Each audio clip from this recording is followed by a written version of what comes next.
अस्सलामुअलैकुम गाइस, आज हमारे किचन में बन रहे हैं मिनी चॉकलेट डोनट्स। तो रेसिपी शुरू करने से पहले अगर आपने हमारे चैनल को अभी तक सब्सक्राइब नहीं किया तो अभी करें। ये है हमारी रेसिपी के इंग्रेडिएंट्स।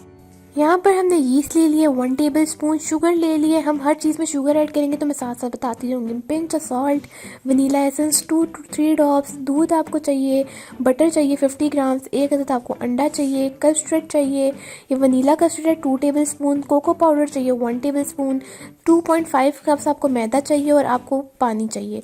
तो आइए चलते हैं मेकिंग की तरफ। सबसे पहले आपने पानी को गर्म कर लेना है, आधा कप पानी को, और उसमें आपने यीस्ट की 1 चम्मच शामिल कर देनी है। आप जितना ज़्यादा फुलाना चाहते हैं डो को आप उतनी ज़्यादा शामिल कर सकते हैं। यहाँ पर मैंने कम शामिल की थी तो इतना राइस नहीं हुआ, तो आप ज़्यादा शामिल करेंगे तो ज़्यादा राइस हो जाएगा। लेकिन आपने एक बात का ध्यान रखना है कि आपने 1 टेबल स्पून से ज़्यादा ऐड नहीं करना अगर आप मेरी जितनी क्वांटिटी में डोनट्स बनाना चाहते हैं। तो आपने सारे मिक्सचर को अच्छे से एक दफ़ा मिक्स कर लेना, जो लम्स हैं वो आपने सारे ख़त्म कर देने, और उसके बाद आपने इसको एक कप में शिफ्ट कर लेना, इसके ऊपर प्लेट रख देनी है और 15 मिनट के लिए आपने यीस्ट को राइस होने के लिए रख देना है। यहाँ पे आप देख सकते हैं कि मैंने यीस्ट वाले मिक्सचर को कप में शिफ्ट कर दिया था, इसके ऊपर प्लेट रख के मैंने इसको साइड पे रख दिया था। अब चलते हैं नेक्स्ट स्टेप की तरफ। आपने एक कप ले लेना है, उसमें आपने आधा कप दूध शामिल करना है।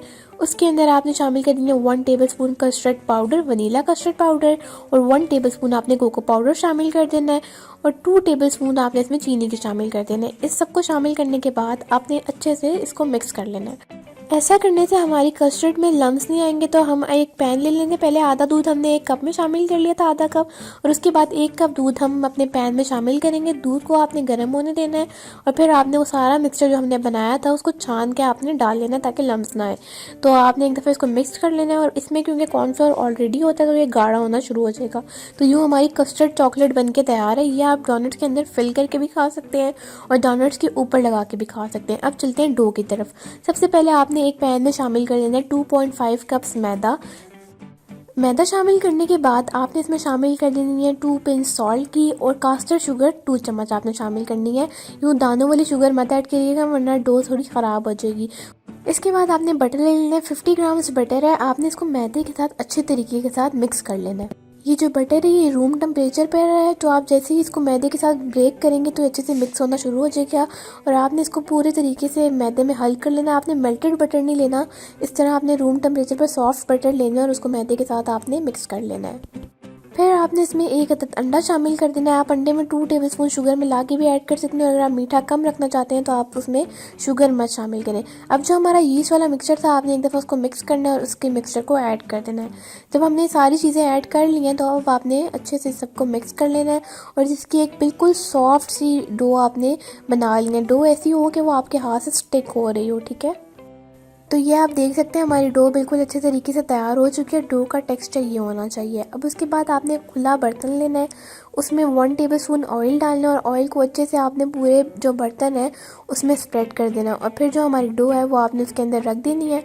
और उसके बाद कोई भी आपने कपड़ा ले लेना है और इसके ऊपर उसको आपने ढक कर रख देना है। मैंने यहाँ पर 1.5 आवर के लिए रखा था, लेकिन 2 घंटे के लिए कम से कम आप रखें। ये देखिए हमारी डो अच्छे से फूल चुकी है। इसमें हमने एक दफ़ा पंच करना है और इसके बाद हमने इसको शेल्फ़ पे शिफ्ट करना है और इसको अच्छे तरीके के साथ आपने गूंद लेना है। उसके बाद आपने शेल्फ़ पे पहले मैदा डस्ट करना है और उसके बाद आपने डो को अच्छे तरीके के साथ फ्लैट कर लेना है।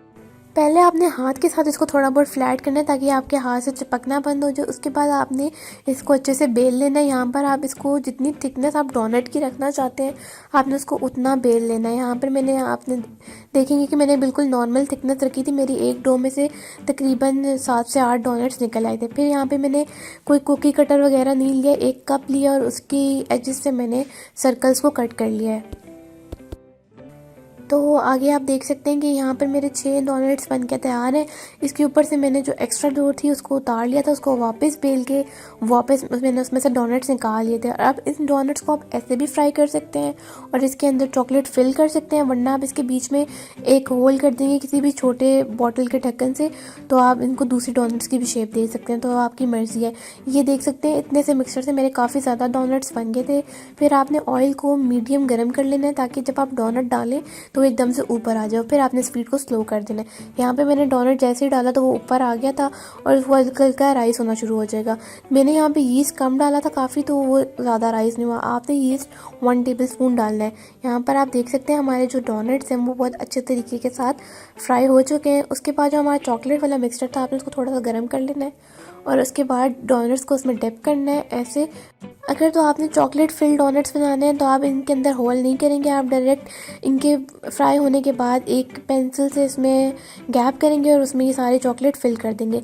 इसके बाद मैंने थोड़े से स्प्रिंकल कर दिए थे और ये हमारे मज़ेदार से डोनट्स बनकर तैयार हैं। आपने ये रेसिपी ज़रूर ट्राई करनी है और हमें अपना फीडबैक ज़रूर देना है। Thank you for watching. अल्लाह हाफ़िज़।